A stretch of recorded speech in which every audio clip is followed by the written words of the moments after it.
Hello बच्चों, कैसे हो आप सभी। आज हम मैथमेटिक्स स्टैंडर्ड का क्वेश्चन पेपर सोल्व करने वाले हैं। कोड 35(2). ओके, तो ये 30(5)(2) कोड है ये हमारा, और जो इसके कोड 1 एंड 3 है वो भी सेम ही कोड है। देखो, क्वेश्चन सिर्फ आपको क्या मिलेंगे, मीन्स आगे पीछे मिलेंगे, बस सभी क्वेश्चंस आपके सेम होंगे।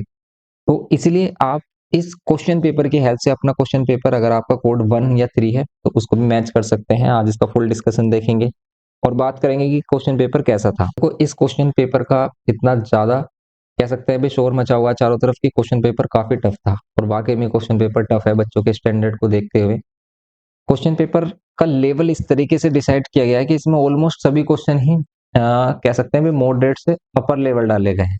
कुछ क्वेश्चंस मॉडरेट है और इजी बहुत ही कम क्वेश्चंस हैं, इसलिए क्वेश्चन पेपर को हम टफ ही कहेंगे कि क्वेश्चन पेपर बच्चों के अकॉर्डिंग काफी टफ रहा है।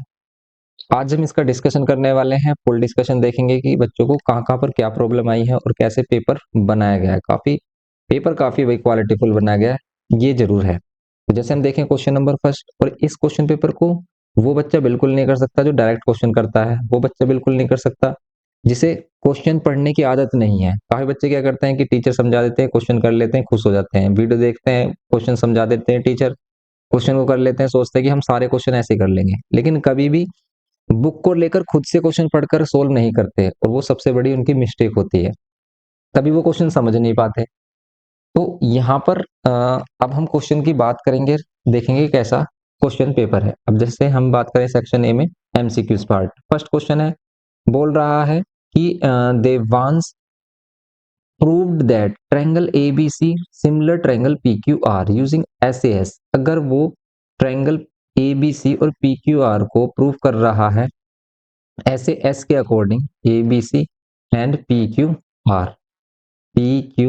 आर इसको प्रूव कर रहा है एस ए एस के अकॉर्डिंग। तो if he found angle C equals to angle R, अगर वो सी एंगल आर के इक्वल है, then which of the following was proved true. इसमें से कौन सा इक्वल मींस इक्वल होगा, जैसे इसने बताया। जैसे हम देखते हैं इसमें कि हमने डी बताया था आपको शॉर्ट्स में, तो यहाँ पर हम देखेंगे शॉर्ट वीडियो में हमने डाला था कि डी इसका आंसर होगा। अब देखेंगे क्यों होगा। A C and P R, A C and P R ये साइड इक्वल होनी चाहिए, और बी सी और क्यू आर क्यों होनी चाहिए, क्योंकि जब हम सिमिलरिटी में ऐसे ऐसे लगाते हैं ना, तो ये जो एंगल है ये एंगल इक्वल होना चाहिए, और टू साइड्स का रेशियो इक्वल होना चाहिए। टू साइड्स कौन सी होंगी, जहां एंगल होगा उसके एडजेसेंट वाली साइड, जैसे ए सी और बी सी। जैसे ये आर के एडजेसेंट है आर, पी आर और क्यू आर, तो यहाँ पर हम लेंगे ए सी और पी आर का रेशियो किसके इक्वल होना चाहिए, बी सी और क्यू आर के। अगर angle C equals to angle R है और ये रेशियो इक्वल हो जाए, तो ये दोनों ट्रायंगल सिमिलर हो जाएंगे। बट ऐसा तो कहीं पर ऑप्शन ही नहीं है कि ए सी अपॉन पी आर है, ए सी अपॉन पी आर है। ए सी अपॉन में बी सी है, या ए सी बी सी है, इस तरीके से है, ये ऑप्शन में है। तो क्या हम ए सी के नीचे बी सी कर सकते हैं? यस, बिल्कुल कर सकते हैं, ए सी अपॉन बी सी कर सकते हैं। इक्वल्स टू में पी आर इधर लेके आ जाओ, बी सी हम इधर लेके आ गए हैं, तो यहाँ पर ये हो गया पी आर अपॉन में क्यू आर, क्योंकि प्रोपोर्शन में ये रूल चलते हैं कि आप इनको क्या कर देते हो, इन्वर्टेंडो लगा देते हो इसमें। तो यहाँ पर हमने क्या किया है, सिंपल कि ए सी और पी आर का जो रेशियो था उसको चेंज किया है ए सी बी सी और पी आर क्यू आर में, और वो दे रहा है डी ऑप्शन। और अगर हम इसे देखें, ये बी सी ए सी है, अगर हम इसका रेसिप्रोकल कर दें तो ये बी सी ए सी और क्यू आर अपॉन में पी आर कह सकते हैं इसको, लेकिन ये नहीं बोल सकते हैं। तो ये सबसे जो करेक्ट ऑप्शन है इसमें वो है हमारा डी ऑप्शन, इसलिए इसका हो गया फर्स्ट। अब देखो, यहाँ पर भी क्वेश्चन डायरेक्ट नहीं दिया, हमें ये नहीं किया कि भाई यही छोड़ देते भाई बच्चा इसको कर लेता। रेशियो भी देखो इस तरीके से दिया है इसने कि भाई ए सी बी सी, ठीक है, और पी आर क्यू आर, यहाँ पर छोड़ देता तो डायरेक्ट हो जाता, लेकिन इसको भी यहाँ पर क्या किया है, चेंज किया गया है। तो एक एक नंबर वाले क्वेश्चन में भी ऐसे कॉन्सेप्ट डाले गए कि बच्चा इसे 10 बार पढ़े, सोचे, तब जाकर कर पाए। और जो सिंपल वाला बच्चा है, जो स्ट्रेट फॉरवर्ड चलता है, उसका तो सवाल ही नहीं उठता कि वो उन क्वेश्चन को समझ भी पाएगा। जैसे यहाँ पर क्वेश्चन देखें, काफी अच्छा क्वेश्चन है ये भी, और ये भी क्वेश्चन है तो सिंपल, लेकिन इसे भी वही बच्चा कर सकता है जिसने कॉन्सेप्ट किया हो, ऐसे क्वेश्चन ट्राई किए हो, तभी उसका दिमाग चल पाएगा। तो यहाँ पर ये होगा। तो अगर आपके पास भी मैथ्स है, आप इस क्वेश्चन पेपर के स्टैंडर्ड को देख रहे हैं, और आप अपने आने वाले जो बोर्ड्स हैं उनकी प्रिपरेशन कर रहे हैं इसको देखकर, तो ध्यान रहे कि भाई आप जो हम सेलेक्ट करते हैं ना स्टैंडर्ड और बेसिक, तो उसमें आप बेसिक सेलेक्ट करना। अगर आप अच्छे से मैथ नहीं कर सकते हैं तो बेसिक ही सेलेक्ट करना। अगर आपका इंटरेस्ट है मैथ पढ़ने में तभी स्टैंडर्ड लेना आप, वरना बहुत प्रॉब्लम हो जाएगी क्योंकि पेपर का स्टैंडर्ड काफी अब ये हाई लेवल का देते हैं। जैसे यहाँ पर 55 है और ये है रेडियस, देखो ये भी रेडियस है, ये भी रेडियस है। यहाँ पर रेडियस और टेंजेंट के बिटवीन 90 है। यहाँ पर कितना होगा 90 माइनस 55, ये हो जाएगा 35। और ये 35 है तो ये भी 35 होगा। क्यों? क्योंकि ये आइसोसेलेस ट्रायंगल है और ये 35 ये 55, हम इसमें से पी एंगल फाइंड कर लेंगे। तो यहाँ पर कह सकते हैं कि एंगल टी क्यू और यहाँ पर T Q S, angle T Q S किसके इक्वल होगा, angle T plus angle S के। एस क्या है, क्यू एस पी। तो T Q S 55, P find करना और क्यू एस पी 35। 35 माइनस कर लो, 55 माइनस 35 ये हो जाएगा 20, ये होगा एंगल पी। ओके, तो ये एंगल हो गया हमारा पी सिंपल। तो ये करना था इसमें, ये हो गया एंगल पी 20 डिग्री।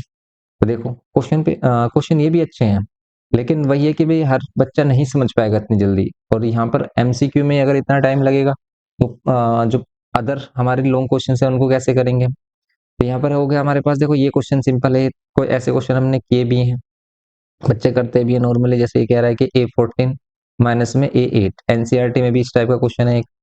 तो इसमें हमें डी की वैल्यू फाइंड करनी है, तो सिंपल इसमें क्या करेंगे A+13D एंड यहाँ पर माइनस A+7D इक्वल्स टू में 24।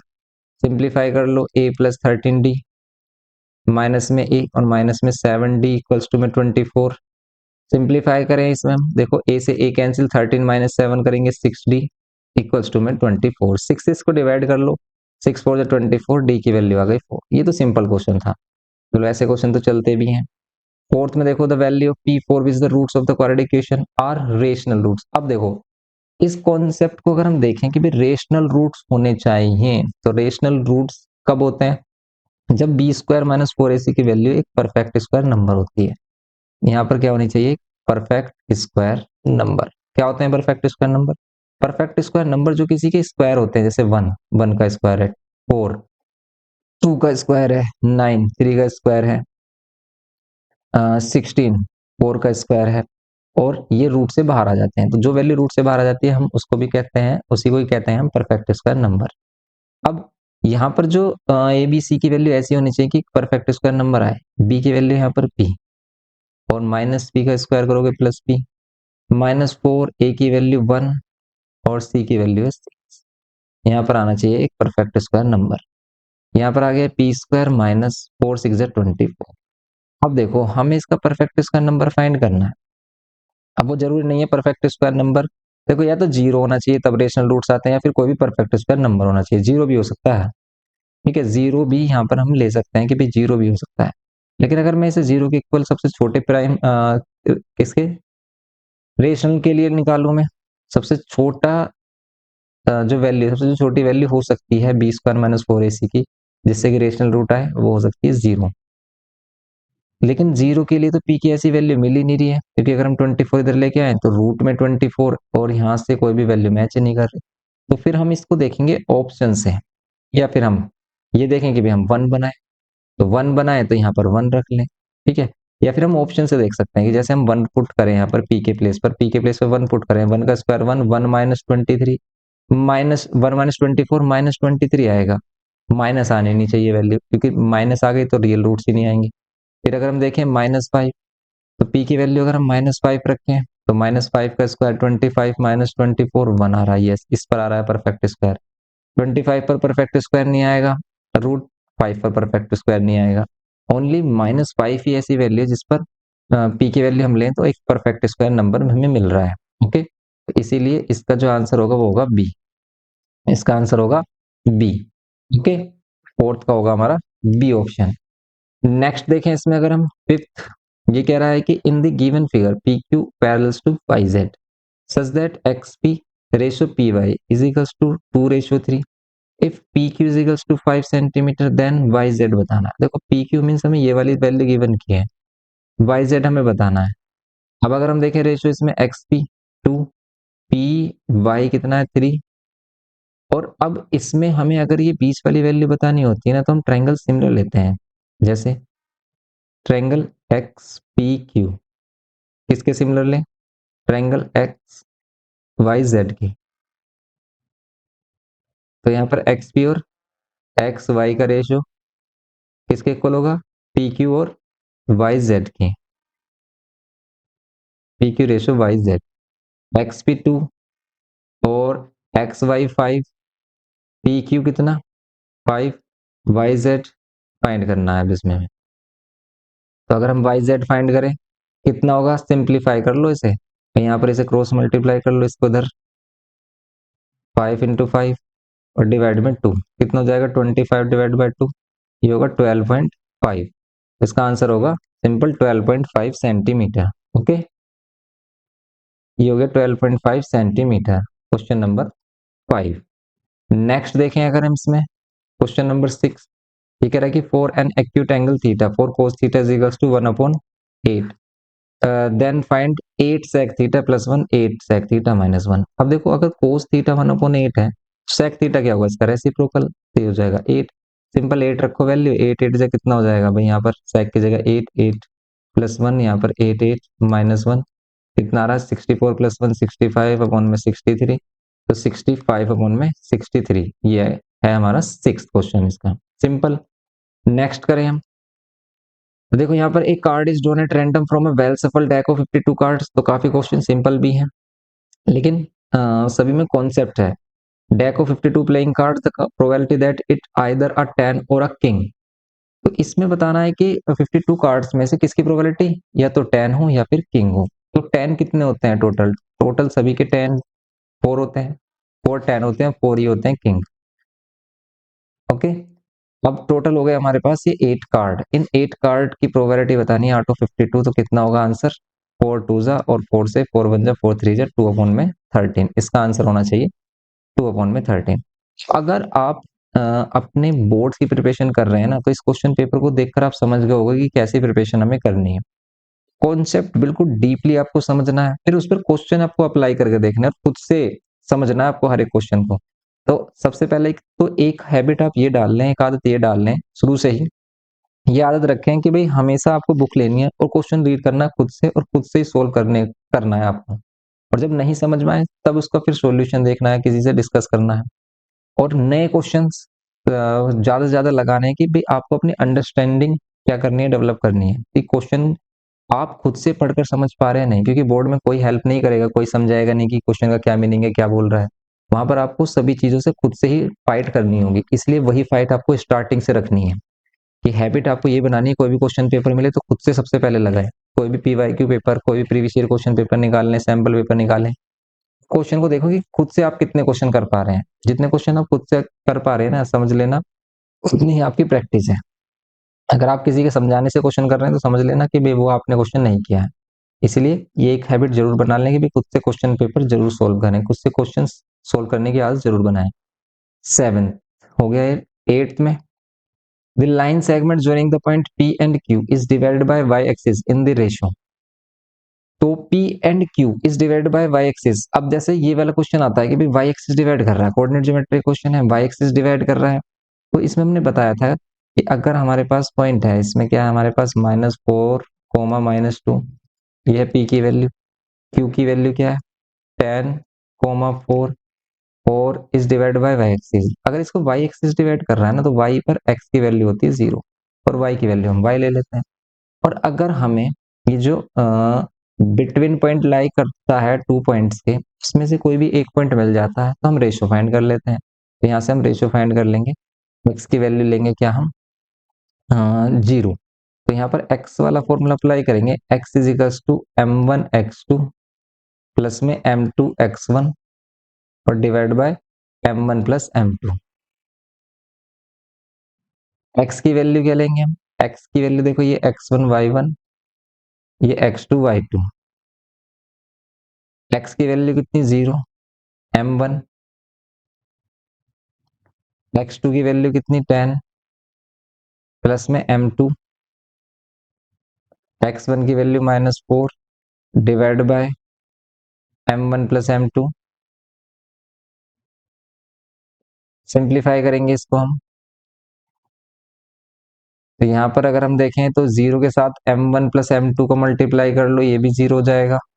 इधर आ रहा है 10m1 और -4m2, इधर 0 आ रहा है और ये कितना आ रहा है 10m1 होगा ना, m1 और -4m2, माइनस वाली वैल्यू इधर लेके आ जाओ, प्लस हो जाएगी, ये +4m2 हो जाएगा।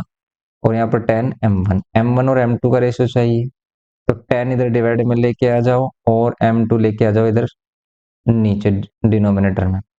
सिंप्लीफाई कर लो, 2:5 आ गया m1:m2। तो कुछ इस टाइप से करना है आपको ये पार्ट। अगर इसमें एक्स एक्सिस बोल देता कि एक्स एक्सिस डिवाइड कर रहा है, तो उस केस में y की वैल्यू 0 होती है, तो उस केस में हम y वाला फॉर्मूला अप्लाई करते हैं, सेक्शन फॉर्मूला का, उसकी हेल्प से हम रेशियो फाइंड करते हैं।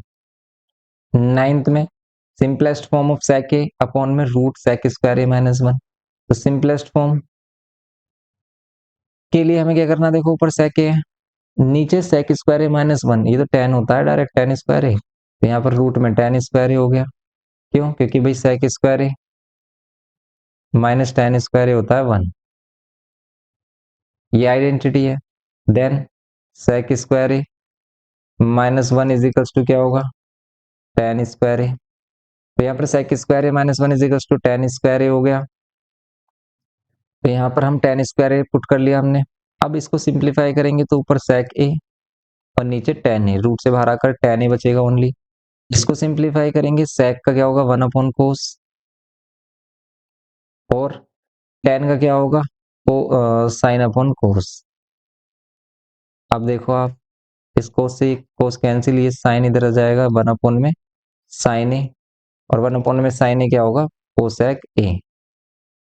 तो इसका आंसर होगा सी, कोसेक ए। ये करना था नाइन्थ में। नेक्स्ट देखो आप टेंथ। अब इसमें देखो क्या बोल रहा है, a wire is attached from a point A on the ground to the top of the pole B C. तो ग्राउंड के पॉइंट ए से बी सी के पोल, मीन्स बी सी पोल के टॉप पर ये अटैच्ड है एक wire, making an angle of elevation 60 degree. If A B is equals to a given क्या है, then the length of wire, means हमें हाइपोटेनस चाहिए, क्योंकि भाई यहाँ पर ये पोल है, तो पोल ग्राउंड के साथ 90 डिग्री पर स्टैंड होगा। सिंपली ये हाइपोटेनस होगा, ये होगा हमारे पास बेस, देन सिंपली अप्लाई करेंगे हम बेस और हाइपोटेनस, कोस कोस 60, कोस 60 क्या होता है बेस अपॉन हाइपोटेनस, बेस है 5√3 और हाइपोटेनस है HAC। कोस 60 की वैल्यू अगर हम देखें 1/2 होती है, ये हो गया हमारे पास 5√3 अपॉन में AC। Then AC is equals to कितना होगा 2 5 जा 10√3, ये 10√3 से मीटर है, तो मीटर लेंगे हम, तो 10√3 मीटर ही इसका क्या होगा फाइनल आंसर होगा। ओके, ये हो गया बी, सिंपल सा क्वेश्चन। नेक्स्ट 11th पार्ट अगर हम देखें, इसमें क्या होगा, इसमें बोल रहा है if sum and product of zeros of a polynomial are, sum and product given किया है, ध्यान रहे sum and product means alpha plus beta and alpha into beta की वैल्यू गिवन की है। देखो ये क्वेश्चन हम कह सकते हैं कि डायरेक्ट है, क्यों? क्योंकि ऐसे क्वेश्चन हमने किए कि sum of zeros and product of zeros given करता है और क्वाड्रेटिक पॉलिनोमियल फाइंड करने के लिए करता है, कहता है। तो ये होता है formula x square minus alpha plus beta, x plus alpha into beta, x square minus alpha plus beta क्या है -3 into max plus alpha into beta क्या है -2। सिंप्लीफाई करेंगे x square minus minus plus 3x और -2, answer कितना होगा x square plus 3x, x square plus 3x -2। क्या ऐसा है कुछ यहाँ पर? कुछ भी नहीं है ऐसा, तो भाई एक्स स्क्वायर प्लस 3 -2x, तो एक्स स्क्वायर प्लस 3x -2 ऐसा नहीं है। लेकिन अगर हम देखें इसमें से माइनस साइन के मल्टीप्लाई कर दें दोनों तरफ, दोनों तरफ क्या इसी में माइनस साइन के मल्टीप्लाई कर दें, तो ये हो जाएगा -x² -3x और प्लस में 2। अब देखो मैच करके, तो यहाँ पर बी ऑप्शन है इसका।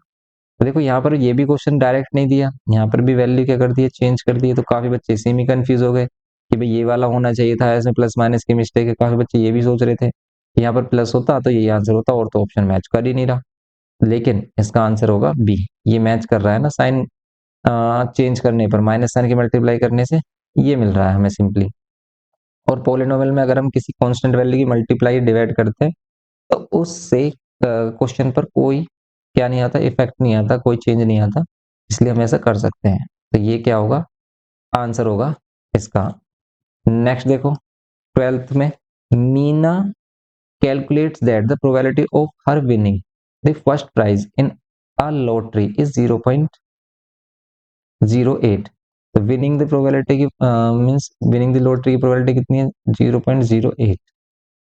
प्रोबेबिलिटी अभी कह रहा है कि इफ टोटल 800 टिकट्स, अगर टोटल 800 टिकट्स हैं, ठीक है, then number of tickets bought by her, उसने कितने टिकट खरीदे होंगे कि उसकी विनिंग की प्रोबेबिलिटी आई है, तो एक्स टिकट लेट कर लेते हैं कि उसने एक्स टिकट खरीदे होंगे, वो उसकी प्रोबेबिलिटी कितनी आई होगी, 0.08। इसको सिंप्लीफाई कर लो, एक्स की वैल्यू मिल जाएगी। जैसे यहाँ से पॉइंट हटाएंगे तो कितना आ जाएगा, पॉइंट हटाएंगे नीचे 100, मीन्स 8/100। और ये जो 800 है ये इधर आकर मल्टीप्लाई में, जीरो जीरो कैंसिल, एक्स की वैल्यू हो जाएगी 64। ओके, तो एक्स की वैल्यू 64, ये हो जाएगा 12th का ए। नेक्स्ट देखें अगर हम 13, a conical cavity of maximum volume is curved out from a wooden solid hemisphere of radius 10 centimetre. Radius 10 centimetre है इसका, और देखो ये भी 10 होगा, ये भी 10 होगा, बिकॉज ये भी रेडियस है और ये भी रेडियस है। हमसे कह रहा है कि curved surface area of the cavity curved out is, ये जो कैविटी मींस ये जो छेद क्या है ना हमने कोनिकल शेप में, इसका सी एस से फाइंड करना है, इसका कर्व सरफेस एरिया। तो अगर हम इसका सी एस से फाइंड करें क्या होता है, पाई आर एल होता है। पाई की वैल्यू 3.14 यूज करनी है, आर कितना है 10, लेकिन एल कितना होगा, एल होगा 10√2। ध्यान से देखो ये भी 10 है, ये भी 10 है, भाई ये भी 10 है, ये भी 10 है, या तो पाइथागोरस थ्योरम लगाएं, बेस परपेंडिकुलर 10 10 है, हाइपोटेन्यूज 10√2 आएगा, क्यों, क्योंकि लाइक स्क्वायर, भाई ये अगर हमारी ए होती है तो ये a√2 आता है, आता है। ऐसे ही सेम इसमें भी कर सकते हैं, या फिर पाइथागोरस थ्योरम अप्लाई कर लो, हाइपोटेन्यूज की वैल्यू फाइंड कर लो, 10√2 आ रही होगी, पॉइंट हटाओगे नीचे 100 और ये 100 से 100 कैंसिल, बच रहा है 314√2। तो ये इसका आंसर हो जाएगा। ओके, तो ये हो गया इसका आंसर बी, 314, सॉरी a√2, ये आंसर हो गया। नेक्स्ट देखें अगर हम इसमें 14, इसमें कह रहा है कि while calculating mean of a grouped frequency distribution step deviation method was used. Step deviation में यू कैसे फाइंड करते हैं, x minus a divide by h कर देते हैं। It was found that mean is 64, h 5 and a is 62, then find the value of u mean. देखो u bar का मतलब क्या है, यहाँ पर भी यू मीन निकालना है। तो ये क्वेश्चन भी काफी अच्छा है, क्योंकि ऐसा कॉन्सेप्ट बच्चे पढ़ते ही नहीं है कि भाई ऐसा भी आ सकता है, लेकिन यहाँ पर इसमें ऐसा कॉन्सेप्ट दिया गया है, तो यहाँ पर भी हम क्या करेंगे, एक्स की जगह एक्स मीन और ए और एच, ये तो कांस्टेंट होती है, वैल्यू सेम रहती है हर जगह। तो यहाँ पर हम क्या करेंगे, 64 माइनस में 62.5 और डिवाइड बाय एच की वैल्यू क्या 5, माइनस करेंगे 1.5 डिवाइड बाय 5, देन सिंपली कितना मिलेगा हमें 0.3, क्यों, क्योंकि यहाँ से पॉइंट हटाओगे नीचे 10, 5 से कैंसिल करो 3, 3 डिवाइड बाय 10 का मीन क्या है 0.3, तो ये कितना आएगा आंसर 0.3। तो 14 का कितना हो गया सी, 0.3। नेक्स्ट करो 15, the area of a sector of circle of radius 10 centimetre is 55/3 centimetre square. The value of central angle, तो value of central angle find करनी है। ये कह रहा है कि एरिया ऑफ सेक्टर है हमारे पास, एरिया ऑफ सेक्टर कितना 55/3, area of sector 55/3, the value of central angle यहाँ पर करेंगे हम थीटा/360, फिर पाई आर स्क्वायर इक्वल्स टू में 55/3। सिंपल हमें थीटा की वैल्यू चाहिए, इसको सिंपलीफाई कर लो भाई, थीटा/360, पाई की वैल्यू नहीं गिवन की है तो हम 22.7 लेते हैं, आर की वैल्यू क्या है 10 × 10 इक्वल्स टू में 55/3। सिंपलीफाई करो, लाइक यहाँ पर कुछ 7 से डिवाइड हो रहा नहीं हो रहा है, एक जीरो से एक जीरो कैंसिल हो रही है, और भी कर सकते हैं क्या हम, चलो हम इधर लेके आते हैं फिर सिंपलीफाई करेंगे अच्छे से। तो वो यहाँ पर अगर हम देखें, इस इन वैल्यूज को इधर लेके आए, थीटा को इधर छोड़ दें, 55 और ये 36 और 7 ये मल्टीप्लाई होगा, ये डिनोमिनेटर में 36 एंड 7, तो ये मल्टीप्लाई में हो जाएंगे। अब ये जो मल्टीप्लाई में ऊपर है ये हो जाएंगे डिनोमिनेटर में डिवाइड। सिंपलीफाई करो, 11 2 से 11 5 जा, अगेन 2 से कैंसिल कर लो, 2 से 18, फिर 5 2 जा, और इसमें अभी कुछ और भी रह गया है, 3, 55/3 भी तो रह गया नीचे। अब देखो, 2 3 जा 6 और 6 3 जा 18, 7 3 जा 21, ये आ गया इसका आंसर 21।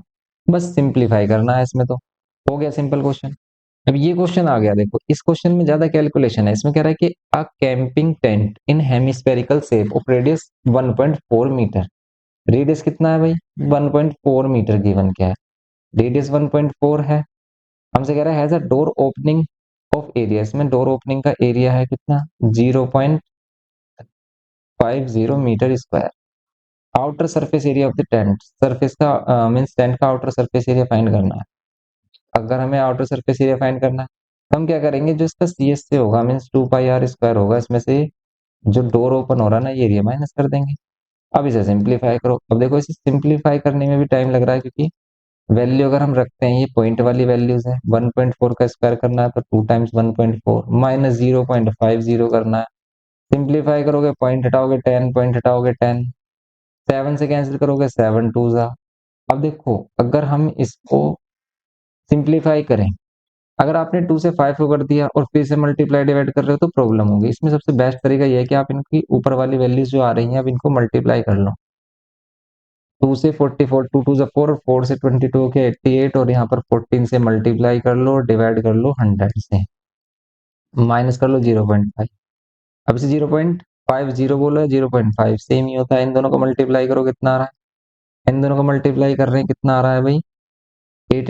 88 और 14, 4 8 32, 3, 4 8 32 प्लस 3 35, यहाँ पर ये 88, यहाँ पर ये 2 5 और 8 कितना हो जाएगा? 13 का 3 1, यहाँ पर 12, ये आ गया 12.32 होगा, बिकॉज हम 100 से भी तो डिवाइड कर रहे हैं। जो वैल्यू आए मीन्स मिली है हमें, जो वैल्यू मिली है, इसको 100 से डिवाइड करेंगे तो 12.32 माइनस कर दो 0.5, करो 0.5 कितना आएगा?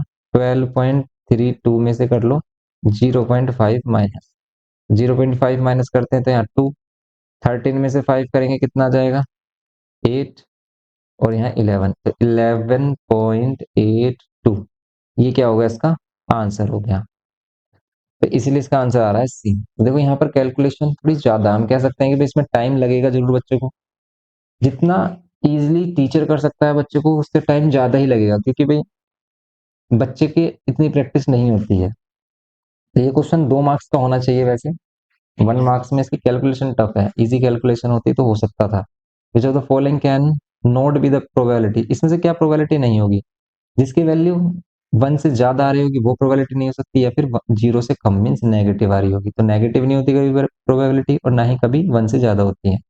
ये वाली वैल्यू लेस देन 1 होगी, ये वाली वैल्यू लेस देन 1 होगी। क्यों? क्योंकि आप देखो भाई 20 से डिवाइड करोगे तो और छोटी वैल्यू आएगी। 0.001 तो अभी आ रहा है, यहाँ पर देखो आप पॉइंट हटाओगे ऊपर 10 हो जाएगा 100, और 2 से कैंसिल करोगे ये 50 आ रही है, ये ग्रेटर देन 1 आ रही है।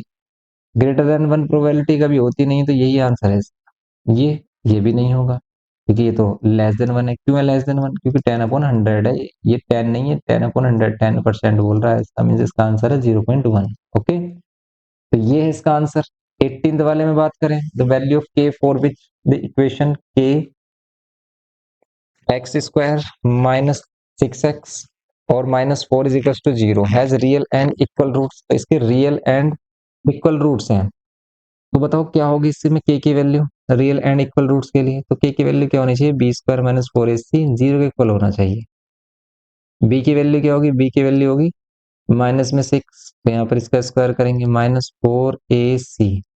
c की वैल्यू कितनी? -4 इक्वल्स टू में 0, यहाँ पर 6 का 36, यहाँ पर माइनस माइनस प्लस 4 16 के इक्वल्स टू में 0, यहाँ पर 16 के इक्वल्स टू में -36, यहाँ पर k इज इक्वल्स टू में 16 से डिवाइड कर लो, -36 डिवाइड बाय 16, डिवाइड करोगे आप इसे 4 से, 4 9 से, 4 4 जा, तो ये आ गया 9/4, माइनस का 9/4 क्या हो गया? इसका आंसर हो गया। तो सिंपल ये हो गया इसका आंसर। 19 में the system of the linear equation is inconsistent, क्या है? इनकंसिस्टेंट है। चेक कर लो इनकंसिस्टेंट सिर्फ कब होता है? पैरेलल लाइन वाले केस में। तो यहाँ पर अगर हम देखें इनके कोफिशिएंट क्या आ रहे हैं, यहाँ पर ये दोनों इक्वेशन है हमारे पास, -6x और प्लस में 10y और यहाँ पर ये प्लस में 14 इक्वल्स टू में 0। करें सिंप्लीफाई, इसको क्या मिलेगा? तो यहाँ पर हमें मिल रहा है देखो 3 -6 -5 +10 7 14। ये स्टार्टिंग वाला आ रहा है 1/2 माइनस में, ये भी 1/2, लेकिन ये नॉट इक्वल आ रहा है, ये नॉट इक्वल्स टू 1/2 है क्योंकि माइनस है प्लस है। और लास्ट वाला अगर नॉट इक्वल होता है तो पैरेलल लाइन होती है, ये दोनों पैरेलल है, पैरेलल है तो इनकंसिस्टेंट है। ओके, इनकंसिस्टेंट होंगी, इनकंसिस्टेंट है इसका मीन्स ये करेक्ट है। अभी सेकंड में क्या बोला है इसने कि when two linear equation don't have unique solution, अगर इनका यूनिक सॉल्यूशन नहीं है मीन्स ये इंटरसेक्टिंग लाइन नहीं है, then they always represent parallel line, तो क्या वो हमेशा ही पैरेलल लाइन को रिप्रेजेंट करेंगे? ऐसा है नहीं, वो कोइंसिडेंट भी तो हो सकती हैं, इसलिए ये गलत है भाई, ये गलत है, ये सही है। तो इसलिए इसका ऑप्शन सी है कि assertion is true but reason is false. Clear है बात? नेक्स्ट अगर हम 20 की बात करते हैं कि HCF of two numbers equals to 18m, भाई एचसीएफ 18m आ रहा है, क्या एचसीएफ 18m हो सकता है इसमें? बिल्कुल हो सकता है। कैसे? देखो आप कि अगर हम इसके एल एचसीएफ की बात करें तो ये आ रहा है 36m² और यहाँ पर 18m, दोनों में कॉमन क्या है? m कॉमन है, और 18 और 36 में 18 कॉमन है, तो ये क्या हो गया इसका HCF। तो बिल्कुल सही है भाई, HCF हो सकता है, लेकिन रीजन इसने क्या बोला कि HCF of the two number is always less than और इक्वल्स टू स्मॉलर नंबर। क्या है बात सही है? बिल्कुल सही है कि HCF हमेशा जिन दो वैल्यूज का HCF निकाला जा रहा होगा उसमें से छोटी वैल्यू वैल्यू के इक्वल आएगा या फिर उससे छोटा ही आएगा हमेशा। तो ये स्टेटमेंट सही है, लेकिन इसमें ये कहना सही नहीं होगा कि ये इसका करेक्ट रीजन है। क्यों? क्योंकि भाई ये नहीं बता रहा कि इसका HCF हमने कैसे निकाला है, ये तो सिर्फ इसने एक तरीके से भाई हमें क्या बता दिया, एक रूल बता दिया कि भाई HCF हमेशा क्या होगा, कि HCF हमेशा क्या होगा कि लेस देन और इक्वल्स टू स्मॉलर वैल्यू होगा, लेकिन इसको कैसे फाइंड किया गया ये नहीं बताया, तो इसलिए इसका करेक्ट एक्सप्लेनेशन नहीं होगा। इसलिए हम कह सकते हैं कि दोनों ट्रू तो हैं but reason is not correct explanation, इसलिए हम इसे बी कहेंगे, इसलिए हम इसमें इसको कहेंगे बी।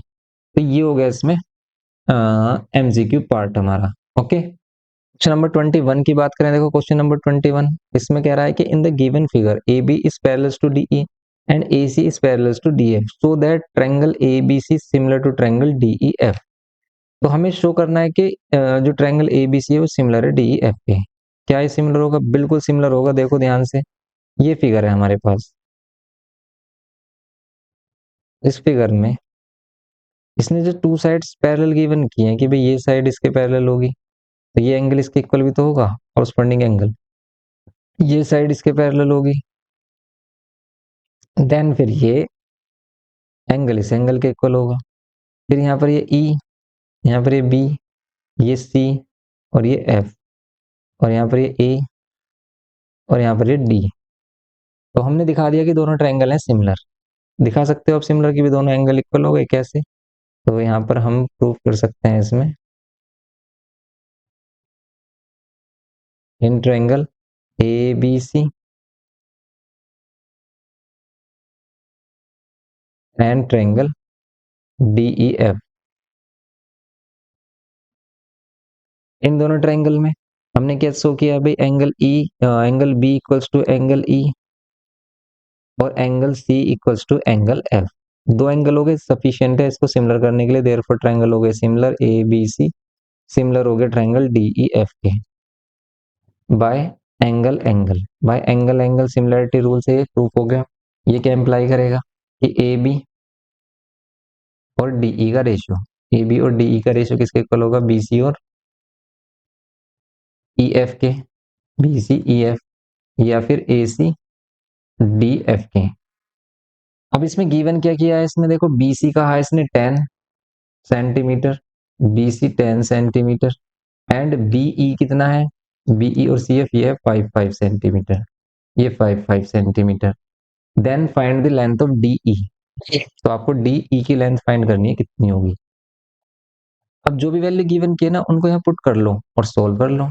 जैसे AB, क्या AB है हमारे पास? यस, AB भी गिवन किया है इसने 7 सेंटीमीटर, AB 7, DE की वैल्यू फाइंड करनी है, DE फाइंड करना है, BC की वैल्यू 10 और गिवन क्या है EF, ई एफ है, यस ई एफ कंप्लीट होगा 5 10 5 20। तो सिंप्लीफाई कर लो, डी की वैल्यू क्या होगी 7 into two is equals to में डी ई, हो जाएगा 14। डी की वैल्यू कितनी होगी 14, तो डी की वैल्यू होगी 14 सेंटीमीटर। क्लियर है बात? तो डी की वैल्यू हो गई 14 सेंटीमीटर। ये हो गया क्वेश्चन नंबर 21। नेक्स्ट देखें इसमें हम 22। Four acute angles A and B. If sec 2A minus B is equals to root 2 and cosec A plus B is equals to 2, then find the values of A and B. ये question simple है, इसको भी आप कर सकते थे। इसमें दोनों इक्वेशन बना लो भाई, ऐसे क्वेश्चन तो हमारा बुक में भी है एक। तो यहाँ पर अगर हम देखें कि सेक 2A माइनस बी की वैल्यू क्या है रूट 2। रूट 2 कहां पर होता है हमारा, रूट 2 होता है 45 पर, तो इसे आप सेक 45 कह सकते हो, 45 डिग्री। देन इसमें एंगल कंपेयर करें तो 2a minus B is equals to हो जाएगा 45। ये हो गया first. Also cosec A plus B, cosec A plus B equals to होगा 2, और 2 A plus B, to value कहाँ होती है साइन में, 1/2 कहाँ पर होता है 30 पर, तो 2 होगा हमारा 30 पर। कोसेक में 2 कहाँ पर होगा 30 पर, कोसेक 30। देन यहाँ पर हम कह सकते हैं कि भाई ए प्लस बी कितना होगा 30 डिग्री। ना इन दोनों को कर दो ऐड, सिंप्लीफाई करना ऐड कर सकते हैं क्योंकि बी दोनों में सेम है। तो अगर हम इन दोनों को ऐड करें, फर्स्ट और सेकंड इक्वेशन को ऐड कर दें, कितना मिलेगा 2a minus B equals to में 45 डिग्री, और यहाँ पर ए प्लस बी इक्वल्स टू में 30 डिग्री। डिवाइड करेंगे, यहाँ पर बी कैंसिल, यहाँ पर 3a इक्वल्स टू में कितना 75। सिंप्लीफाई करेंगे, a इज इक्वल्स टू कितना होगा 3 से डिवाइड करेंगे 3 2 जा 6, 3 2 जा 6, 3 5 जा 15, a की वैल्यू 25, a की वैल्यू 25। देन आप इक्वेशन नंबर सेकंड, ये जो इक्वेशन है यूजिंग इक्वेशन 2, इसी के हेल्प से आप क्या फाइंड कर सकते हो b की वैल्यू। b की वैल्यू कितनी होगी अब, तो 25 माइनस कर दो, 30 माइनस 25, ये हो जाएगा 5 डिग्री। b हो गया 5 डिग्री। तो ये हो गई a और b की वैल्यूज। क्लियर है बात? नेक्स्ट देखो इसी का ही पार्ट, हम दोनों ही पार्ट करेंगे इसमें, और सभी पार्ट करेंगे आपके लिए। बी पार्ट अगर करते कितना आंसर आता, यहाँ पर 2, कोस 30 कितना होता है, कोस 30 होता है √3/2, माइनस कोट इस क्यूब 60, कोट 60 कितना होगा, कोट 60 होगा tan 30 के बराबर, और वो होता है 1/√3। यहाँ पर 1/√3 और इसका भी क्यूब करेंगे हम, डिवाइड बाय tan 30 कितना होता है, tan 30 होता है 1/√3। सिंप्लीफाई करेंगे, 2 से 2 कैंसिल, यहाँ पर √3, और यहाँ पर 1/3√3, √3 का क्यूब करोगे आप, √3 को 3 टाइम्स मल्टीप्लाई करोगे ये दोनों, या फिर ये दोनों मल्टीप्लाई होकर कितने हो गए 3, और यहाँ पर बचा √3, तो ये हो गया 3√3। 3√3 और डिवाइड में कितना 1/√3, यहाँ पर ये 1 ले लेंगे, सिंप्लीफाई 2√3, और यहाँ पर 3√3, 3√3 से मल्टीप्लाई करेंगे कितना हो जाएगा। अब देखो इन दोनों का एलसीएम नहीं लेना आ रहा तो दोनों की मल्टीप्लाई करो, इनको क्रॉस मल्टीप्लाई कर दो। ठीक है, कभी भी एलसीएम नहीं लेना है तो दोनों जो डिनोमिनेटर में वैल्यू उनको मल्टीप्लाई करो और क्रॉस मल्टीप्लाई कर दो। तो 3√3 को √3 से करें हम तो कितना हो जाएगा, √3 3, और यहाँ पर एक और 3 तो 9 होगा, माइनस में 1 होगा, डिवाइड बाय 1/√3 होगा। अब ये 1 इधर मल्टीप्लाई, √3 सबसे ऊपर, तो कितना होगा 8 इंटू में √3 डिवाइड बाय 3√3, कैंसिल कर लो, आ जाएगा 8/3। 8/3 इसका आंसर आना चाहिए। ठीक है, ये होगा इसमें बी पार्ट इसका। ऑल्सो हम इसमें आगे देखें जैसे 23, ये तो क्वेश्चन कर ही लोगे आप सिंपल। ये अगर √5 ये रेशनल है तो हम लेट कर लेते हैं, ये रेशनल है, ये रेशनल है, ये किसके इक्वल होता है P/Q के इक्वल, या A/B के इक्वल ले लेते हैं हम। फिर यहाँ से ये वैल्यू हटाते हैं इसके पास से, तो या तो हम ऐसे कर सकते हैं कि ये जो माइनस का 2√5 है इसको इधर ही रहने दें, P/Q में माइनस कर लें 4, फिर -2/√5 इक्वल्स टू में एलसीएम ले लें Q, यहाँ पर P-4Q, सिंप्लीफाई करें √5 इक्वल्स टू में p minus four Q divide by minus two Q, ये हो जाएगा। और ये एक रेशनल नंबर होगा, बट रूट फाइव एक इरेशनल नंबर है, और रेशनल इरेशनल नंबर कभी इक्वल नहीं होते, therefore our assumption is wrong, hence four जो भी हमारा गिवन है नंबर है वो क्या होगा, एक इरेशनल नंबर होगा। बस ये करना होता है इसमें। 24, अब अगर हम इसमें बात करें 24 की, क्या होगा, ए बैग कंटेन 25 बॉल्स, एक बैग में 25 बॉल्स है, some of them yellow and other are green, one ball is drawn at random if probability of getting a green ball, probability of getting a green ball, green ball की probability हमारे पास है 3/5, लेकिन green green balls हमें मालूम ही नहीं है कितने, हम लेट कर लेते हैं एक्स, आउट ऑफ किस में से 25 में से, टोटल हमें गिवन है 25। तो क्या हम अब ग्रीन बॉल्स फाइंड कर सकते हैं, बिल्कुल कर सकते हैं, 5 से कैंसिल करो, 5 5 3 15, यहाँ हो गए green balls 15, green balls 15, then yellow balls कितनी होंगी 25 माइनस 15, 10 बॉल्स हो जाएंगी येलो, सिंपल येलो बॉल्स ही तो फाइंड करना था। ये हो गया 24। Next 25, vertices of a right triangle A B C with angle B 90 है, ए बी एंड सी ये गिवन किया, find the value tan A.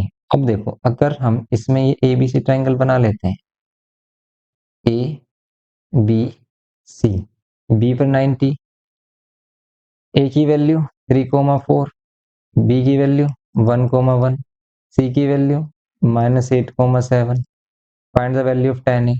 tan ए क्या होगा, tan होगा परपेंडिकुलर ये बेस, परपेंडिकुलर अपॉन बेस, तो इसके लिए हमें ए बी और बी सी फाइंड करना होगा। तो अगर हम ए बी फाइंड करें तो ए बी की वैल्यू क्या होगी, x2 माइनस एक्स वन और y2 माइनस y1 वाला फॉर्मूला अप्लाई करो, डिस्टेंस फॉर्मूला। तो हम 3 में से किसको माइनस कर रहे हैं, 1 को, तो 3 माइनस 1 और फिर यहाँ 4 माइनस 1, इसको कह सकते हैं हम x2 y2 और इसको x1 y1। अब आप देखो x1 में से x2 माइनस करो या x2 में से x1 माइनस करो, आंसर सेम होगा हमेशा,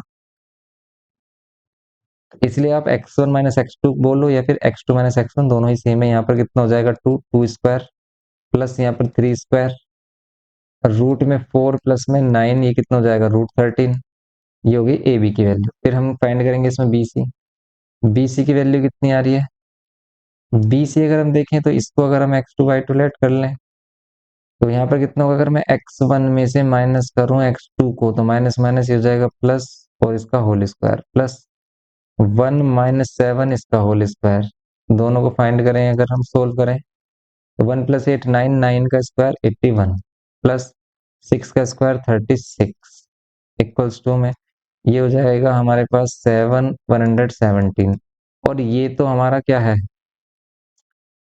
13 9 जा 117 होते हैं, तो 3 3 इसका मीन्स इसमें से 3 कॉमन आ रहा है, तो 3 कॉमन लेंगे तो 13√3 हो गया।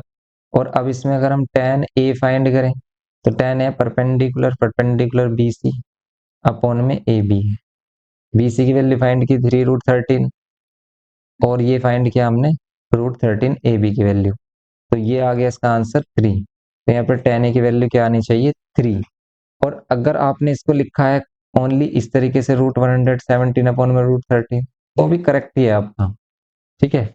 लेकिन इसमें ऐसे भी हो सकता है कि भाई आपके हाफ मार्क्स काट लिए जाए, बट आंसर ये करेक्ट है क्योंकि इतना भी छोड़ सकते हैं हम, रेशियो ये भी होगा, बट कंप्लीट अगर हम रेशियो देखें यहाँ से रूट वाली वैल्यू हमें हटानी पड़ेगी, तो हमें फाइनल आंसर यहाँ तक लेके आना पड़ेगा, तब फुल मार्क्स मिलेंगे आपको। यहाँ पर मार्क्स आपका हाफ जरूर कटेगा, तो ये कह सकते हैं कि हाफ मार्क्स यहाँ पर कटने के फुल चांस बन रहे हैं।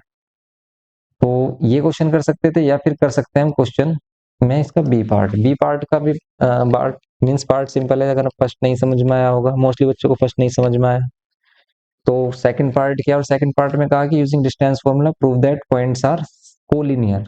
कोलिनियर पॉइंट्स किसको बोलते हैं, जो सेम ही लाइन पर लाई करते हैं। अब ये सेम ही लाइन पर लाई करे इसका मीनिंग ये नहीं है कि ए के बाद बी और बी के बाद सी हो, कहीं भी कोई भी हो सकता है आगे पीछे। तो फिर हम इसमें करना क्या है, तो कभी भी कोलिनियर प्रूफ करने के लिए आ जाता है तो हमें क्या करना होता है, सिंपली सभी का डिस्टेंस फाइंड करना होता है, A B B C A B B C A C, इन सभी का डिस्टेंस फाइंड कर लो। और फिर जो सबसे बड़ा डिस्टेंस है उसको देखो कि क्या वो अदर टू स्मॉलर डिस्टेंस के सम के इक्वल आ रहा है, अगर आ रहा है तो ये क्या है कोलिनियर है अदरवाइज नहीं है। अगर हम इसमें बी पार्ट कर रहे हैं, अब ये कह रहा है कि प्रूव दैट, कि प्रूव करो उसका मीन्स ये होगा। अगर मैं डिस्टेंस निकालूं ए बी का, कितना होगा ए बी का डिस्टेंस, ये रहा बी, ये रहा 2 माइनस, फिर -7 तो +7, और यहाँ पर ये होल स्क्वायर प्लस, फिर कर लो आप 3 -0, इसका होल स्क्वायर हो गया। ओके, सिंप्लीफाई कर लो, 2 प्लस 7 ये हो जाएगा 9, ये 9 स्क्वायर प्लस यहाँ पर 3 स्क्वायर कर लो, और फिर यहाँ पर ये 9 का कितना होगा 81, प्लस में 3 3 जा 9, ये कितना हो गया रूट में 90। नाउ तो फाइंड करो आप बी सी। तो अगर हम बी सी फाइंड करें, कितना होगा बी सी, ये बी और ये हो गया सी।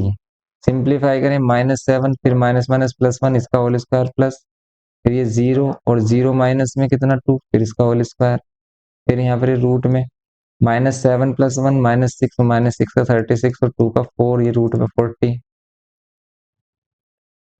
एंड अगर हम इसमें फाइंड करें ए सी कितना होगा, ए सी, ये ए है और ये सी, तो यहाँ पर 2 माइनस ऑफ -1 +1 हो जाएगा इसका होल स्क्वायर प्लस 3 -2 इसका होल स्क्वायर होगा, 2 + 1 3 स्क्वायर और 3 -2 1 स्क्वायर, यहाँ करेंगे 3 का 9 और 1 का 1, और यहाँ हो जाएगा √10। ओके, अब देखो क्या सबसे बड़ी वाली वैल्यू मीन्स √90 क्या इन दोनों के इक्वल आ रहा है, ऐसा लग रहा है होगा आपको कि नहीं आ रहा, लेकिन आ रहा है। कैसे, अगर मैं इसे देखूं, इसको ब्रेक करूं, तो ये क्या है 2 × 2 × 2 × 5, 8 5 40, 2 कॉमन आ रहा है तो इसे 2√10 कह सकते हैं, और √10 ये है। तो इन दोनों का सम करो कितना आ रहा है 3√3, 3√3 आएगा, सेम रूट वाली वैल्यू प्लस हो जाती है। क्या ये भी 3√3 है, बिल्कुल 3√3 है, क्योंकि 9 को क्या कह सकते हो आप 3 × 3 तो 3√10 कह सकते हैं इसको सिंपली, बिकॉज इसको ब्रेक करके हम कुछ इस टाइप से लिख सकते हैं, 3 बार आएगा तो 3√10 किसके इक्वल हो गया 3√10 के। मीन्स यहाँ पर ए बी किसके इक्वल आ रहा है, ए बी इक्वल आ रहा है बी सी प्लस ए सी के। दैट मीन्स ये बी इधर कॉर्नर पर है, ए बी का सम ए सी और बी सी के इक्वल आ रहा है। क्लियर है बात, तो ये था क्वेश्चन नंबर 25। ऐसे ही हम इसमें सी सेक्शन भी कर सकते हैं। ठीक है, तो फर्स्ट पार्ट में अभी हम इतने रखते हैं, नेक्स्ट पार्ट में इसका सी सेक्शन और D and case based study कराएंगे। अगर आप बोलते हैं तो बहुत जल्दी इसका सॉल्यूशन हम आपके लिए प्रोवाइड कराएंगे पार्ट 2 में, और अगर आपको कोई डाउट भी है ना तो वो भी कमेंट कर देना, उसको भी डिस्कस करेंगे हम नेक्स्ट लेक्चर में।